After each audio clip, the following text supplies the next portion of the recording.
Hey friend, welcome to the Get Rooted in Health podcast.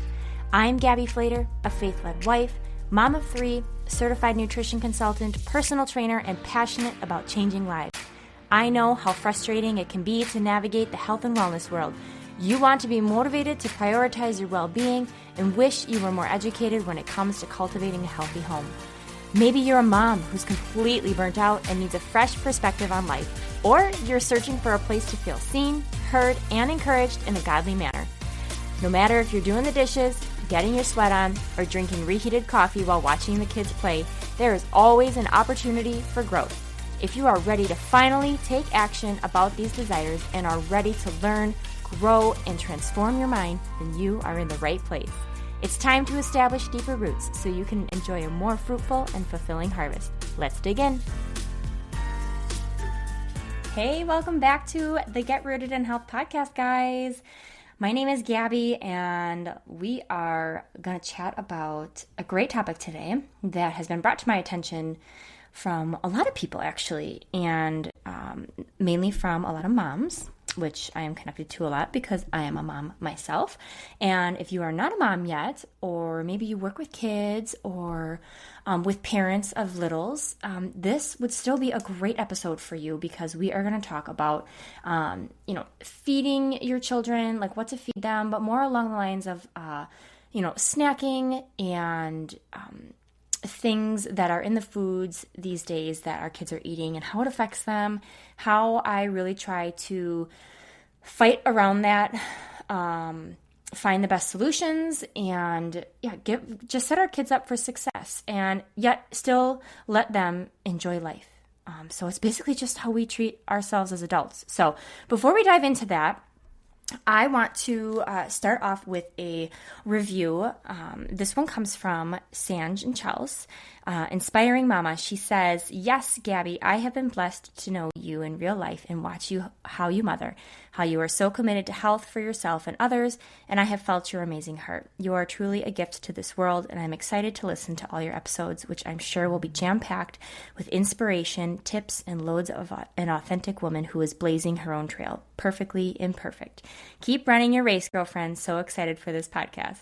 That means the world to me, and these reviews give me so much life. They give me encouragement and drive to keep showing up. This is how I know that you guys are loving the show, that you are enjoying the content. So if you haven't left a review, please take a moment, pause this episode, and scroll down on this show. You'll see write a review, leave it an honest rating, and just a short review. It doesn't have to be anything lengthy. It really bumps this podcast up, gets it into the more hands of more people.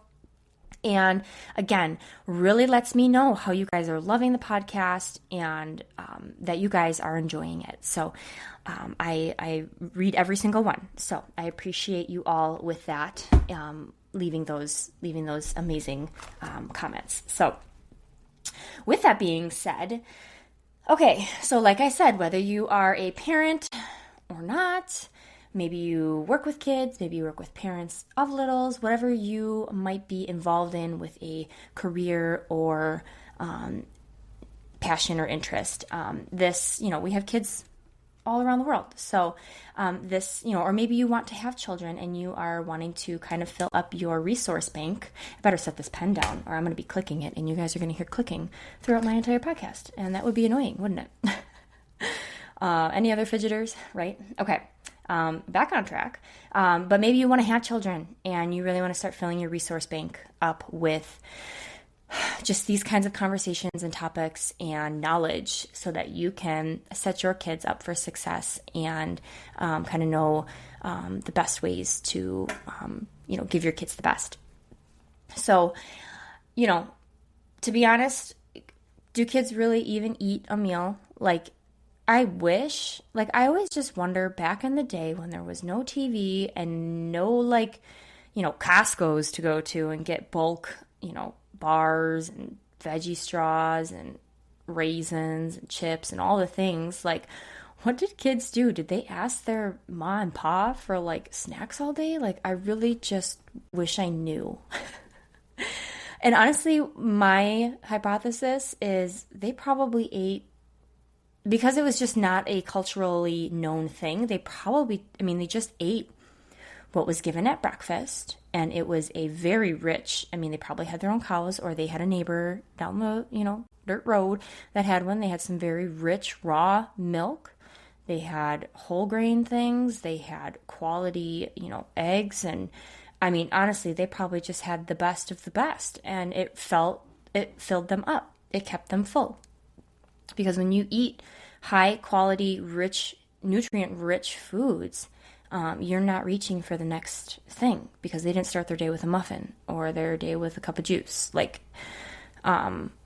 most, Americans these days, they grab their Java to go and have a muffin, and then they are starving by 10 a.m.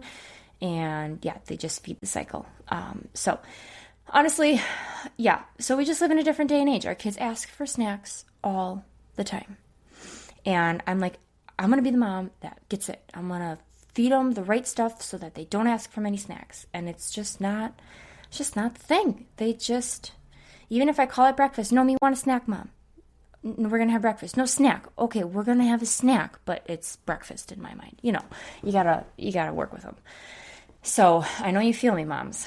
And snacks, you know what? It's just a season. They're not going to constantly be in this. And so how do we combat that as moms? How do we give them the best choices when we're faced with the constant demand of, we finish one meal and 30 minutes later they're asking for something else? And just know, I don't have it perfect. I don't have it all figured out.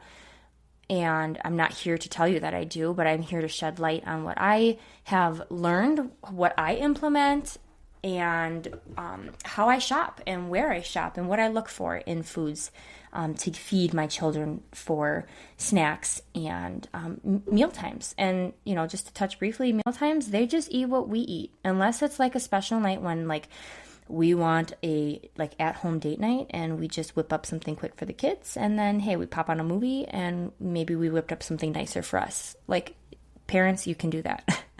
But dinner time with your kids, meal time, they eat what you eat, time around the table. It's such a healthy part of a family to be able to gather around the table and share a meal. And you're going to burn yourself out, Mom, if you are catering to the pickiness. Now, I have picky children. I have catered to it, yes, but not all the time. And my kids are allowed to not like things. There are things that I don't like, and so I respect that. But there are things where it's just going to go on their plate, and if they don't want to eat it, that's fine, but it stays on the plate. So it's never perfect. The kids whine about it, all the things. So just know, not every day, every meal, every snack, it's going to be perfect. They're going to respond to everything you say or the intentions that you have behind it. Kids are kids. Their brains do not work the way ours do. And so I'll kind of touch on some of the ways to have conversations with your kids about the foods that you may choose to give them. But just don't be hard on yourself with any of this. Just absorb what you can here, and maybe you need to take notes or re-listen to this. But just know there's a lot of info out there. We have social media right in our hands, and so you can have info in an instant. There's a lot of information out there, and I'm just going to try and keep it simple. I don't follow a specific plan, but I have gained a few tips from some, little people, food bloggers. They feed kids and they talk about ways to, make it easier, how to have conversations. So I've taken a few things from some people, but I don't immerse myself fully because kids are going to be kids, and I'm their mom, and I know nutrition, well enough to know what's going to serve my kids' bodies and children's bodies in general. I don't need to follow, I don't need to buy a guidebook or anything. It's kind of cut and dry. It's just different personalities of kids, and it's educating yourself enough on and disciplining yourself enough on reading labels and choosing to make things homemade. And less reliant on convenience.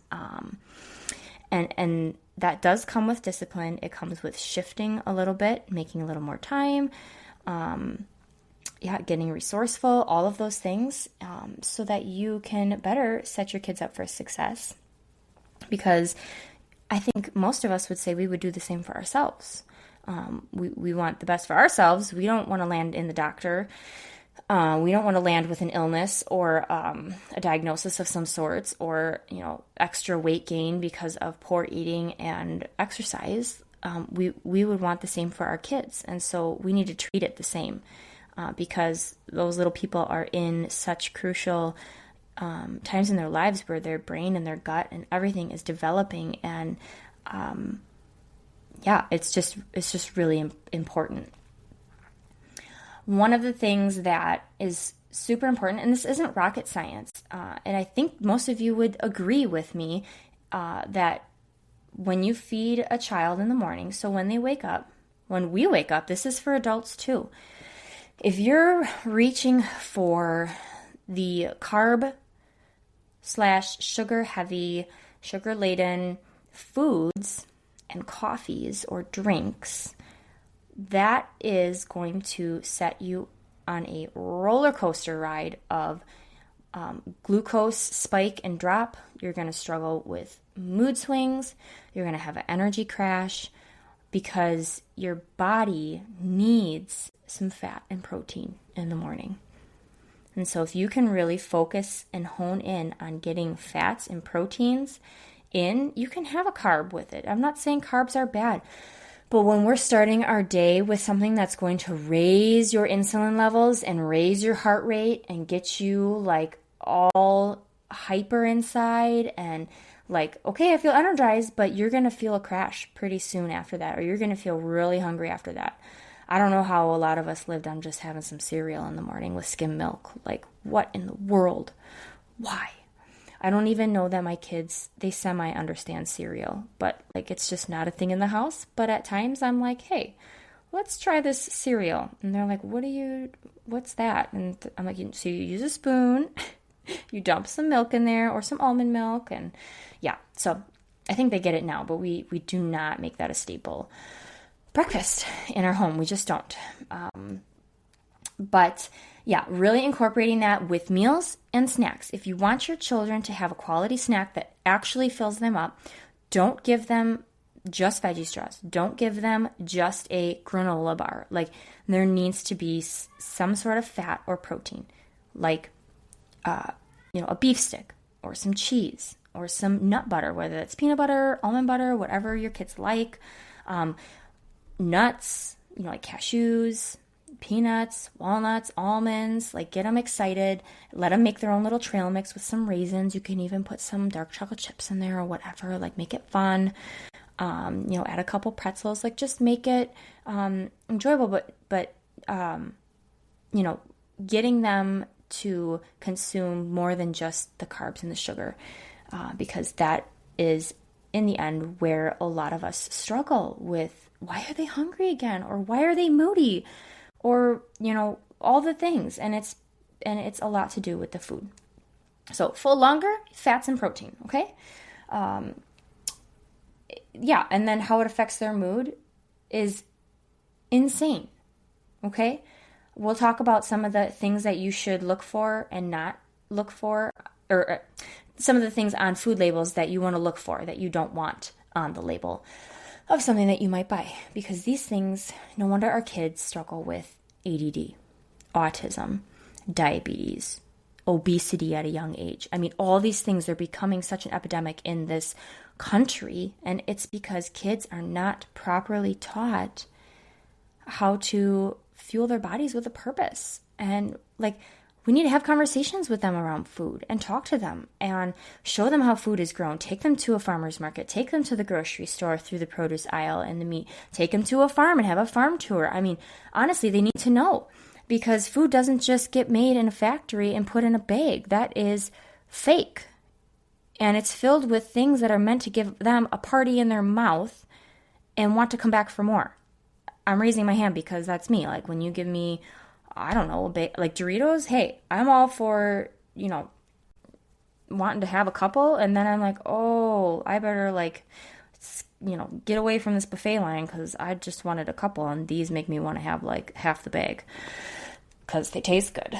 And we only live once, okay? So with that in mind, let your kids enjoy life and don't let them feel, because then there's the whole, well, mommy says I can't have it, and then they want it that much more. I mean, that's just how we're wired, right? So just teaching them how to respect their body, no boundaries, why over consuming certain things is not good for them. So, let them have the popsicle. We were at a family reunion. Let them have the popsicle with their cousins. It's got food dye in it. Okay, I'm just going to turn my head. I don't really care. We don't buy them, but they can have one. They want a couple Doritos at the party or with dad at lunchtime. Fine, have a couple Doritos. I'm not here to, it's not going to kill you because you're not eating them every day. That's just not what I buy for my kids. I do not buy them individual bags of Doritos for anything. I don't buy Goldfish. I don't like these things. I don't buy any of the name brand things. I just don't. It's not really an option. And sure, have an Oreo. There are things that it's okay. But when it becomes a consistent routine, that's when they come back for more. That's why they're crabby. That's why they're moody. Maybe they are struggling in school. Maybe just relationally with you as a parent. Or as I can't think of the word, but if you work with children, your patient, if they're your patient, address the diet. Think about it. Kids inhale so many things that are, I just think of school lunches. I think of what I used to eat. I know I touched on another podcast, just the things that, like, my mom didn't know better, and it's okay. It's just what it was in that time of the era, we'll just say. I was a 90s kid, so I grew up on a lot of prepackaged things and meals and frozen dinners or microwavable things, so we'll just leave it at that. And so just having conversations around the kids. Make it positive as much as you can, rather than talking about the things they can't have or why it's bad. Talk about all the good things about all the other foods and the reason why we want to focus on those foods.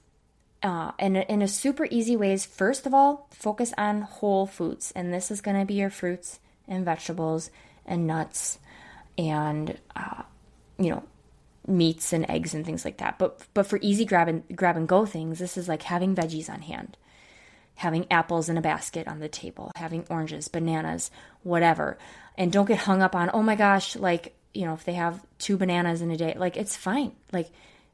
I would rather them grab one of those if they're hungry and crabby before dinner and I can't, I kept saying no and they just want it. I'm like, fine, just have the banana, have the apple. It's fine.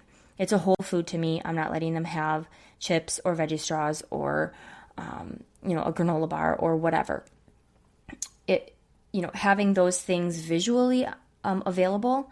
My kids love peaches. One of my oldest, he loves peaches. And so I bank on that as something to rely on in the summertime when they're on sale and we go get them. Cutting up apples. You can make apple nachos and sprinkle crushed up peanuts and chocolate chips and drizzle it with peanut butter on top. You can get really creative. And also, touching on that with creativity is kids are kind of they're attracted to things that look fun and interesting and cool and sparkly or just really cool. So that's a marketing technique that they use for packed products, and so kids are drawn to the flashy boxes and bags. So get creative and have fun with it. When you're cutting up their veggies, find little cutouts. You can buy little food cutouts and make stars and hearts and circles and whatever when you're cutting out cucumbers, or make their sandwich, cut it out into a shape. You can give them fun little things to eat, use little tongs or toothpicks or fun little pokers. You can find little lunchbox things you can put in there. Just make it really fun. Put them in muffin holders. What am I talking about? I have silicone muffin liners. So those are super fun and reusable, and I just stick blueberries in there or a fun little treat. And I also try to implement more, I don't like to put dessert on a pedestal. So yes, I call it dessert sometimes. And I'm like, okay, if you eat your dinner, like we've all said, you can have your dessert. But sometimes I try to just give them the cookie or the chocolate chips or whatever with their meal, so that it's not like, oh, we get this thing after dinner and it's, kind of glorified that way. I want them just to kind of feel like it's all encompassing. All things are good for us here at this table. Nothing is off limits. And so, putting some better quality chocolate chips on their plate with their lunch, and they get super excited and they might eat it first. They probably will eat it first, and that's great. They're excited. And just saying, was that yummy? And leave it at that. Giving them the cookie or the piece of cake or pie or whatever you made with their dinner sometimes. And, I don't always do that, but that is also something that you can implement so that they're not always on like high alert of when are we going to get the dessert? And how you're not using dinner as a means of like, if you're good and you eat your food, then you can have this, because then it's like, oh, they just want that one thing. And then they're thinking that it's not okay to have it unless they eat other things. And it's really not true. That's just kind of like a cultural thing that have the dessert first, right? Live young forever. So having conversations with your kids about food, that's just like just have adult conversations in ways that their little brains can compute it. Talk about why it's, we talk about eating the rainbow, why it's important. When the pandemic was around, we talked to our kids about, we stay healthy, and the best way that we can be proactive and not get sick is by eating lots of variety and the colors of the rainbow. So then we would talk about, okay, what kind of foods are green? What kind of foods are orange? What kind of foods are red? And, and then they tell us, and we're like, yes, exactly. And it's good to eat all that. And so when we're having times when we're struggling, we say, hey, remember we talked about, eating the rainbow. It's so good for us. That's why we have all these things on our plate or whatever. So that is, just an adult conversation put in kids' terms that they could understand, talking to them about what it's good for. Is it good for their brain? Is it good for their gut? And you're going to get education yourself too if you don't know. So just Google it. Just look it up. Be like, what's broccoli good for? And then you get to tell them all the things that you learned and why it's good. And just trying to not wrap around, because I think us as adults and women especially, we have our hang-ups and guilt trips around food and all the things, and we just don't want to place that on our kids, right? We just don't. So just choosing to have just real, genuine conversations about the food rather than just eat it, or because I said so, or all the you have to take a bite or try it once. We've tried the try it once thing. I go back and forth, and I think it's just comes down to consistently just offering it. And if they don't want it, that's fine, but it's going to be on their plate. And, you don't have to eat it, but I'm going to put a piece of broccoli on your plate. And if you choose to not eat it, then that's fine. But it'll be here, or whatever it might be. So the more and more they see it, the more and more they might be willing to try something. But if they never are exposed to it, it's always going to be a hard no. That's with anything in life. If you're never given the opportunity, it's always never going to be an opportunity. You're never going to, the more and more touch points you have with someone about something, or say like even kind of going off topic, but like with an ad, maybe you don't buy it the first time you see the ad, but then you see it again on your Facebook or your Instagram because you liked the post and they know the algorithm and they bring it back up on your feed. And you're like, your curiosity gets piqued again, but you're like, no, I don't need it now. And then about the 4th, 5th, 6th, maybe 10th time you're exposed to it, and you're like, fine, I'm gonna have it, and you buy it. That might work with kids, and just the whole process of their brain and working through that whole concept. So then talk to them about how it'll make them feel. Talk to them that too much sugar, there's a lot of sugar in this, or there's ingredients in here that, maybe mommy's letting you have it now, but this is just something that you can have right now, but if we eat a lot of this kind of food, it doesn't make us grow big and strong. Our brains, it doesn't help our brains get stronger, or maybe it'll make you feel really crabby or tired later. So it's okay to have every once in a while, but we're not going to have one of these every day. Or if they want more dessert or things like that, there's things that you can say like, you know what? I'm so glad that you loved it. There's going to be more for you to have tomorrow. Okay? Like, not saying, no, we can't have any more. It's not good to have. Like, you can also just have a more positive twist on it and say, great, you know what? There's going to be plenty more for tomorrow.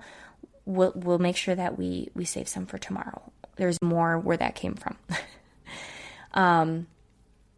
So, some of it's trial and error with kids. Every kid is different. Some things I've kept, some things I've left. They don't work. And sometimes we just have to consistently keep trying as parents. And it's so hard because we just want it to work the first time, right? We really do. We're like, please, will you just eat it? Can you just not throw a fit when I said no? Like, come on. I said there'll be more. And one of the things too, like your kids are actually pretty intuitive. They're very intuitive eaters. And let's say you put food on your table and you put the potatoes, the veggie, and the meat on their plate, and they eat all the meat and they ask for more meat, but they haven't touched the other things, and there's more meat available. All the things on the table that you put there are great options. They're all options that they can have. And maybe they are realizing they're like, I need more protein.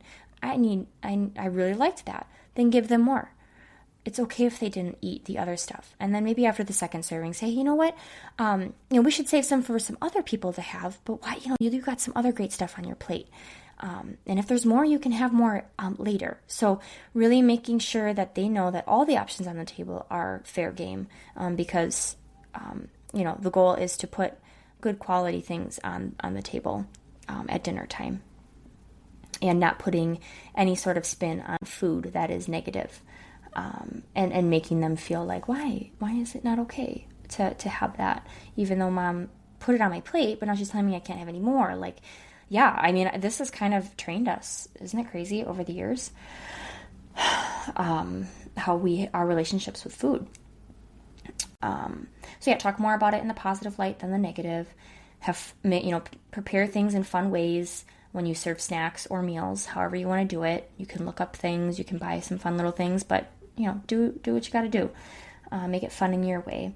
And, just focusing on if you wouldn't eat it, if you wouldn't prepare it for yourself, if you wouldn't buy that snack or that boxed item or whatever, don't buy it for your kids.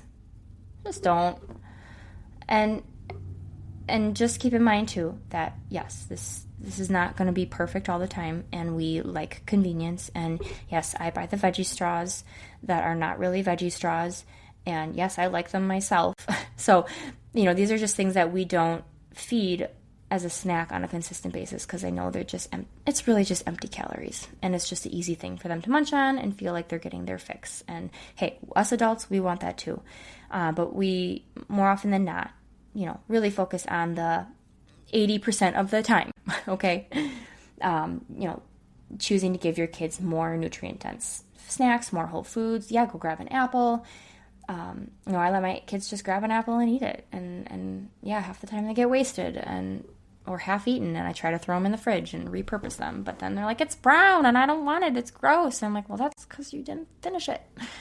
So all right, so coming back to like snacks and things that I avoid and would encourage most people to avoid, and this is kind of general for all things that you would buy, whether they're a snack item or not. These are going to be things like added sugars or high sugar items, inflammatory oils like corn, soy, canola, safflower. Sunflower is like in between, like if that's like the only option and everything else is all the other ones, and there's nothing with olive oil or avocado oil. Okay, I have definitely gone for that, but sunflower oil is an omega-6 rich oil, and it is also highly processed, and we overconsume on that a lot. So if you can really focus more on avocado oil, olive oil, and coconut oil based things, you'll be good to go. Okay? So avoiding those inflammatory oils. Focus, it's okay to have carbohydrate snacks, but just remember, like I said, like focusing on adding in the fats and the proteins. So what is something you can add with, something that's a carb-based snack? So just focus on not just buying all the carb-based snacks. Carbs turn into sugar, and generally speaking, most of that stuff contains a lot of sugar on top of the carbs. Things that have food dyes. I mean, that's not a natural ingredient, okay? And that is a huge part of why kids struggle so much with autism, ADHD, mood swings, other health-related issues. Overly consumed food dyes. It's just not okay. And then natural flavors. You're not going to be able to get away from it completely, okay? It's just, sometimes we've just got to rely on something convenient, okay? Let's just be honest, okay? But as much as you can, I would say about 90% of the things that I buy do not contain natural flavors for anything, for any of our kids. And when things contain natural flavors, that is basically, I just think of a little chemically processed, you just think about it. They make a flavor of birthday cake something. They make a flavor of chocolate something, or vanilla, or mint. Like, how do they do that? Like, what do you think they're doing? Like, they have to find a way to make it taste that way, right? So they go through a process of creating a little lab-made tincture, and I just picture like a little dropper that has a ton of like crazy ingredients in it, and they add a drop to that recipe of whatever they're making in bulk, and they send it out into the world. And now we are having a party in our mouth because of this lab-made thing that's supposed to help it give a natural flavor to it. Like, why don't we just use a natural mint extract or a vanilla? Or like, there are people out there that are paving the way to offer things like that. And so you have to let go of some of those foods that aren't serving you because of those natural flavors, because they will do you a disservice. Even labels that talk about all natural, organic, non-GMO, contains whole grains, lots of protein or protein rich or whatever. You have to read the labels, guys. You still have to read the labels. Organic, I've talked about this before, does not mean that the ingredients are spot on, okay? So just being really aware of that and realizing that you might have to get other ingredients that are cleaner to make a cleaner version of, I don't know, granola, because you can't afford the really clean brand, but you could make a homemade version for a lot cheaper with ingredients that you trust and know and have sourced yourself from good places. So you really gotta read labels, and I'm just gonna lay it out there that this takes discipline. If this is new for you, if this is something that you don't do already, I would encourage you to push past the resistance and start small. Don't change over all the snacks at once. It's not going to work. Okay, you're going to burn out. You're going to frustrate yourself. You're going to frustrate your kids. Start small and pick one or two things and start to swap them out and swap it out and swap it out and find the best place with the best price. Or if you need to make it homemade, find the recipe. Hello, Pinterest. Okay. Even people on Instagram share their recipes, food bloggers and all that stuff. So just, it's shifting. And I know we get into our rhythm, we get into our habits. We're creatures of habit. But if you want change, that's not going to come with what you're doing now. You're going to have to do something different, because otherwise you're going to drive yourself insane, because that's the definition of insanity. It's doing the same thing over and over again and expecting a different result. I would encourage you, maybe, if you can, find a sitter. If your kids just don't give you a break in the store to read labels and make decisions, because let's be honest, how often have we just been like, forget it, just throw it in the cart. I don't even know if it's good or not. And then you find out, yeah, that was not a good choice, but my kids were not having it, and I made a impulse choice. And yeah, so if you just need a moment to shop in peace, give yourself that until you know where to go and what things you're buying consistently, because it's going to take a little bit of time to read some labels and remember, okay, I got this here, and I know which bag exactly now I need to grab instead of this one next time. So it takes a little work, but it's worth it. It's so worth it, because do you want to deal with things 10, 15, 20 years down the road? Do you want your kids to have to deal with things? Do you want to have to deal with eating disorders or illnesses or bad food relationships? Just all the things. I mean, we don't want that for ourselves, so we don't want that for our kids. I shop a lot and so I'm in Wisconsin. So, think of the stores around you. We have a bulk store like Costco where you buy in bulk. I shop at Aldi, Pick and Save, or Metro Market. They've kind of switched over some of them. And Woodman's, and then an online store called Thrive Market is also a great place. And if I can't always get to Woodman's, Thrive Market has some great options for similar items with very good prices as well. Very similar. And so things that are great options to focus on there are like the fruits and veggies, for sure. First thing. Then get creative and either make your own homemade hummus or something that they like to dip it in. Check your salad dressings that you're letting them dip in. If you're letting them just have Hidden Valley Ranch, change it. Change it. Okay? Or make a homemade version. Hummus. Check the ingredients. A lot of them have soybean or canola oil in it. Make it yourself. It is so darn easy. If you've got a high-speed blender or a food processor, make it yourself. If you can't afford a little, one that's, because it's going to be maybe a little bit more for a nicer oil that's going to be in there. So it's so easy. If they like hummus. Nut butters, hidden sugars in those, hidden oils and stabilizers and added things. Just buy natural. Peanuts, salt, almonds, cashews. That's it. There shouldn't be anything else in those nut butters, okay? And then, so then I want to touch on dairy products. Dairy, if you ever buy skim milk, 2% milk, flip over just a regular thing of milk and check out how much sugar is in 8 ounces a serving. There's a lot of sugar that's natural in milk, but that milk isn't even it's not farm fresh milk, okay? Where you're getting so many other great things along with that sugar. This is just this is lame milk. You just don't even need to buy it. If you're going to buy milk, you need to buy full fat for sure for your kids. If you can find grass-fed, great. If you can source locally from a farm, I would highly encourage that because you are getting the best enzymes and gut-friendly just vitamins and nutrients. We are not big milk people, but I'm considering actually a little bit more getting some locally sourced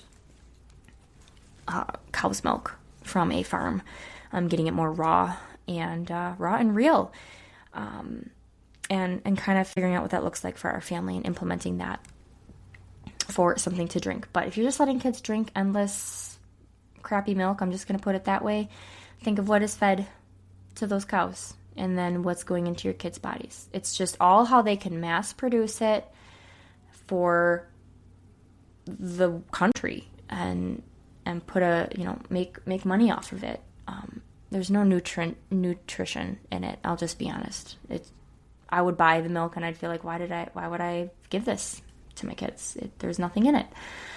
I know they're all about calcium. Honestly, guys, my kids have never drinking a sippy cup of milk ever, besides when I'm done breastfeeding, besides breastfeeding. So when they're done, they were done, and that was it. I didn't supplement of any kind, and they just eat whole foods, and that's pretty much it. then, so then going with dairy, so like yogurt. Buy plain whole fat yogurt. Nothing sweetened. You can sweeten it yourself. You can add the honey, you can add the syrup, you can add, whatever, berries and homemade granola. That's what we do. We buy plain yogurt, we add our homemade granola that has some sugar in it. It's fine. And then either bananas or frozen blueberries or frozen peaches or mangoes. Like, they love adding that on there. Touching on fruit, dried fruit. Pretty much everything at Aldi has added sugars and some oils. So don't buy it there. If you want some nice mangoes, you can buy the $16 bag at Costco, or just forego that fruit, dried fruit in general, and just give them a whole piece of fruit. Unless it's like, I buy the dried fruit, like if we're going on a trip, like a long road trip. It's super fun just to buy those every now and again. But I focus on the ones without added sugars. We have raisins all the time here. So just, Costco has a bulk box of organic raisins. But just be careful of any dried cherries, craisins, mangoes, banana chips, any of that kind of stuff. They've all got oils or some sort of hidden sugar in there. And you don't need it, because you're going to eat a lot of it and your kids are going to eat a lot of it. And then, like chip things, you can buy better sourced ones with avocado oil, coconut oil. Woodman's has great options. Almond flour crackers, I buy those at Costco sometimes. You can buy those. It's Simple Mills is a great brand. I'm trying to think of some others. Siete makes some great chips. Again, can be pricey. Buy organic rice cakes, slather peanut butter on there, and put some chocolate chips and banana on top. Like, you can get really creative. I'm trying to brainstorm here. When you buy nuts, you can buy fun little prepackaged bags of, trail mixes, but you better check what kind of M&Ms are in there, because they're not going to be natural.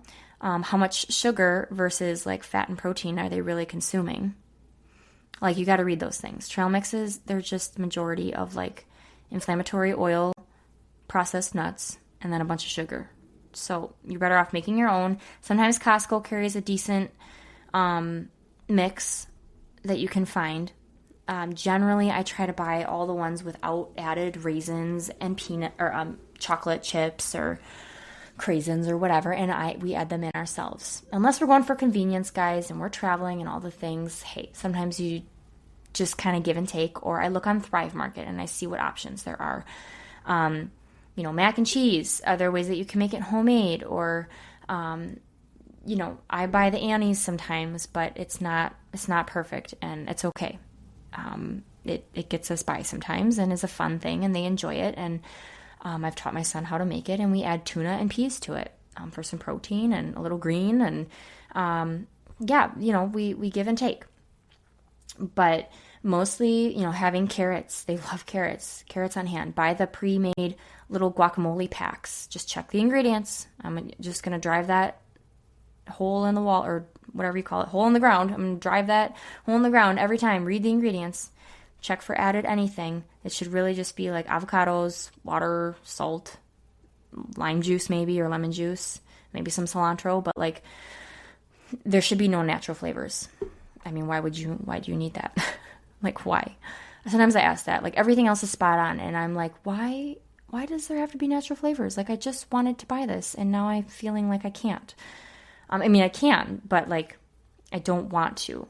And I feel that I can do better. I'm always like, how can I do better? How can I, source this better? Where else could I look? How could I get creative? How can I let go of wanting this and just choose to walk away and put it down? Check things. So the little avocado packs to dip veggies in or feed them with a spoon. Sometimes my son likes to just eat one of those with a spoon. Letting them try a variety of meats at dinner time, and maybe they want eggs for lunch. So really just having a good variety, steering clear of those ingredients. Find your local stores that you rely on, and just really put your work in. Do the due diligence for your kids, for your family, and look at this as part of your job, part of your role as a mom or a parent or a person influencing little people, and find the best options that are going to set your family up for success down the road. I mean, I could keep talking about this for a long time, but remember to just for sure let your kids be kids. It's okay to say yes again to the popsicle, the donut, the takeout pizza.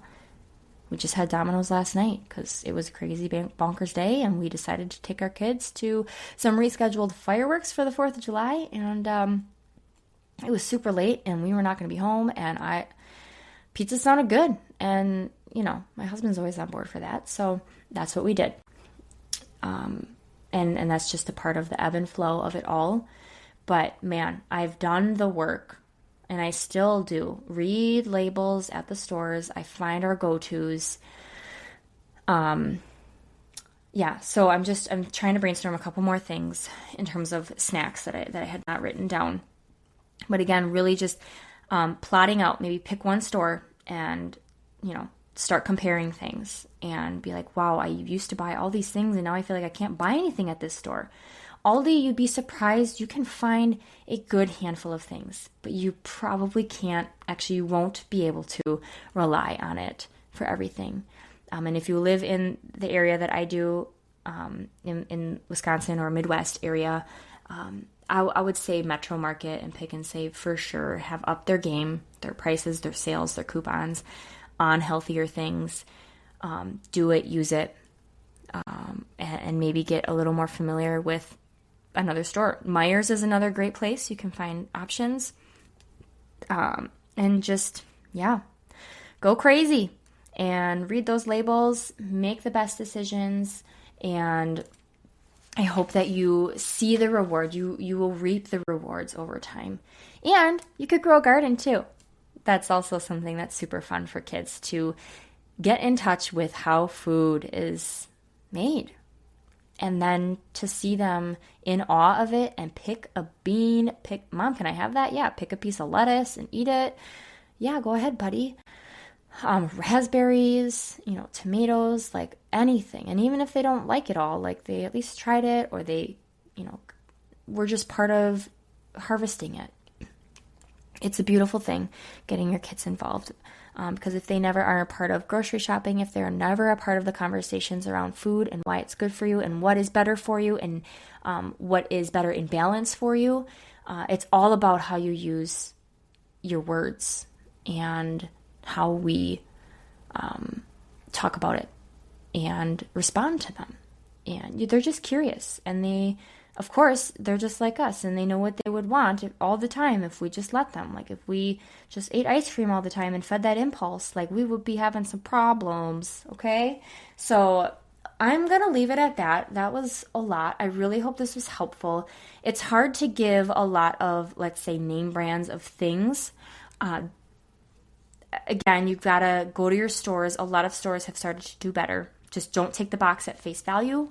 Read it, but do most of your shopping in the perimeter of the stores, and source organic when you can. Source, pasture-raised or grass-fed meats when you can. It's not always going to happen, but maybe you find a sale on something, gobble them up, or you find a place that you can get some meat from a farm or whatever. You can get resourceful and do that, but you have to do it in a way that is going to work for your family. But do what you can. You can do so much without having to source organic. Something is better than nothing, and avoiding some of those ingredients is 10 times better than feeling like, man, if I only could afford grass-fed or organic or pasture-raised eggs. Like, don't worry about that. Like, just the snacky things. Go in your pantry and start to haul out all the junk. Just get it out and start to reinvent it and put good things in there. Good quality beef sticks, raw mixed nuts, just, non-added sugar, like dried fruits, like raisins and things like that. I'm trying to think what else we have. I buy the Made Good granola bites. They're easy. They're not crummy ingredients. Great. We add those. I do buy veggie straws every now and again. Sometimes I skip a month and don't buy a big bag because I will rely on them or I will eat them. Okay. You can buy almond flour crackers. You can buy Scout, it's SKOUT, I want to say, organic.com, Scout Organics. They're like bars made with dates, different flavors, like spot on ingredients. Yeah, they're a little bit more heavier, say, on like sugars or carbs, but it's not a bad thing for kids. It's actually a better sourced bar for sure. So I would, very affordable. They're little mini cute bars. They're super cute. They're little, and you can buy bigger ones for adults. You can buy those. Perfect bars. Those are higher in sugar, but also contain a handful of fat and some protein in there. So again, those are easy grab and goes. When I got to go to the Y in the mornings and get my kids out the door, sometimes it's that. I make sourdough at home, so sometimes it's sourdough toast with peanut butter and honey, or we sprinkle hemp seed on top of it. And that I call sprinkles. They know it's hemp seed, but I say, let's put some sprinkles on it. And I let them sprinkle it on their toast. Sometimes it's oatmeal, but I'm adding, some almond milk to cool it down. So there's a little bit of fats in there. We add walnuts and raisins and local honey. So not everything is, I don't give them no sugar. Like, sugar isn't bad. We're not here to bad rap it. So just do what you can. And when you know that you've sourced well and it's a natural source of sugar or a natural source of carbs, it's great. That's awesome. And I know that you can do this, mama, and that you have the resources. You find the time, because I said it's an investment. It's worth it. This is part of, if you have been desiring this and you want to do better, then this is your call to action. Okay. That you're going to have to step up. You're going to have to get a little uncomfortable. You're going to have to ruffle the feathers. Your kids are going to have to get used to new terms or names or bags of food, or not having something anymore as much as they used to. But just have the conversations with them. And don't get angry. Just talk to them. And yeah. And also, I didn't really touch on like babies, but like for Juliet, she just turned 1. She's been nursing. She still is, maybe a couple times a day, not as much anymore. Breast milk contains so many of the best things for your baby, and, always the better way to go if that is an option for you. But most babies, so the pouches that you find in stores, the little puffs, crackers, cereal, is that what they call it? Rice cereal that you like add water to? I don't even know. See, these are the things that I grew up with. Like the Gerber. Nope, never. Nope, don't buy it. Just don't buy it. Okay? Just, if they're at a point of eating, like, I don't know, 9 months old, puree some oatmeal up with some sort of like, I don't know, some sort of fat and like some banana, and like puree it. That's what I would do. Or I would mash up and puree banana and avocado together. Pouches just contain so much fruit and added sugars and things, natural flavors. Nope, that's a party in their mouth. They don't need. Those are very crucial years for brain development. So they need more fat and protein. That's it. So I buy Serenity Kids. That is one big brand that I have relied on when I don't make it homemade. Otherwise, when I get zucchini and other things from my garden, carrots, I will steam them. I will puree them. If we're still in the pouch season, like if I need a few of those, or if you're baby feeding, puree up that with some olive oil or avocado oil, add a little salt. I've pureed up squash with grass-fed beef. I cooked it up. I pureed it with squash that I roasted, and I put in some avocado or olive oil and salt, and then I just froze it into ice cube trays. I froze it in a couple pouches. I froze it in a couple jars, so that I had some options of taking it out and thawing it, and it was great. She loved it. So they can eat. I mean, steam some carrots and let them grab them and hold them and eat them. You don't have to spend tons of money on pre-made baby food. But when I'm in a pinch, Serenity Kids it is. I buy their pouches. They've got amazing sources of like bison and salmon and chicken and turkey. And then they add in all the good fats and, veggie pouches where they've got squashes and things like that. So do your research. Thrive Market offers a lot of things like that too. Find the brands out there. If you do have questions or you really need help with something, just email me. And I am happy to give you the best resources. Again, I can't remember and name all the brands out there that I could, point you to. So, yeah, just get to work and take a deep breath, and you got this. So I know this episode was long, but it's jam-packed with a lot. Please share this with a mom or someone that you know needs this encouragement, needs this info. If it blessed you in any way, if it prompted you, I would love to know your feedback. I would love for you to share this. You can tag me on your socials. Share this episode on your Instagram and tag me. It would mean a lot to me, and I know that this could really help give a jump start to so many moms out there who are struggling. So if you want to see more of this, let me know. I'm sure you do. This was a lot to pack in just under an hour, but this is all great stuff, and it's been such an honor to be able to talk to you guys about all of these things, and I'm right in the thick of it with you, okay?